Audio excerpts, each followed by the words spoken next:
And thirdly, it's about living the values out loud. These are the stated official All Blacks values: humility, excellence, and respect. You'll never hear the words spoken within the environment, but you'll see them in action all the time. Respect begins with self-respect. Extends to respect to my colleagues, my teammates. It extends to the competition, the opposition, because if you stop respecting them, they catch up pretty quickly. And most of all, it's respect for the jersey, for the lineage, for the ethos, for the legacy. And most of all, the contribution that's been made in the past so that today I can stand on the shoulders of giants. Excellence, to be the best team in the world and to win every game. Full stop. An absolute standard of excellence. I don't believe you can achieve excellence without first claiming it, owning it, having it essential to everything you do.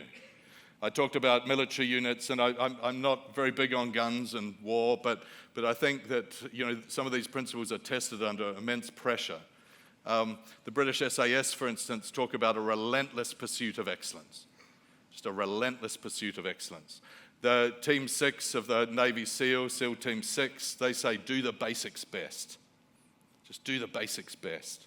My favorite, though, is Pixar Animation, and they just say, quality is the best business plan. And of course, they were inspired and founded really by Steve Jobs and of Apple fame. And Steve Jobs was his stepfather was a carpenter. And his stepfather taught him that good carpenters put their best wood at the back of the cabinet because they know that other carpenters, when they come to look at their work, will look around the back just to see how good they are. The cliche is true. The way you do one thing is the way you do everything. And that, of course, is an example of what in sport is called marginal gains. Don't try to do one thing 100% better. Do 100 things 1% better. And the accumulated gains leads to breakthrough results. It's articulated brilliantly by one of my favorite teams, the San Antonio Spurs, and they call it pounding the rock. Take a piece of marble, take a hammer, take a chisel, start tapping away. Nothing will happen. Marble's hard. 50 blows, nothing will happen. 70 blows, nothing will happen. 75 blows, nothing will happen. 100 blows, maybe the rock splits perfectly for you. You get the breakthrough result. But of course, it wasn't the 100th blow that did it. It was the 99 blows that took to get there. So tap, tap, tap, tap, tap. Small moments of excellence accumulate, and lead to those breakthrough results, marginal gains.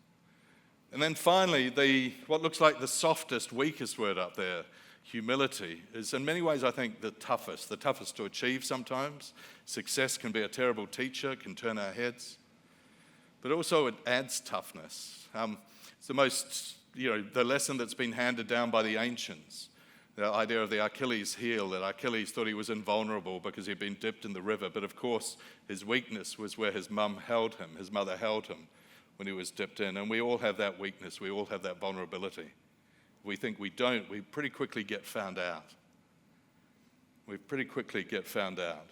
And so staying humble, keeping that beginner's mind, that openness and curiosity, getting the ego out of the way, makes a massive difference. Never be too big to do the small things that need to get done. Sweep the sheds.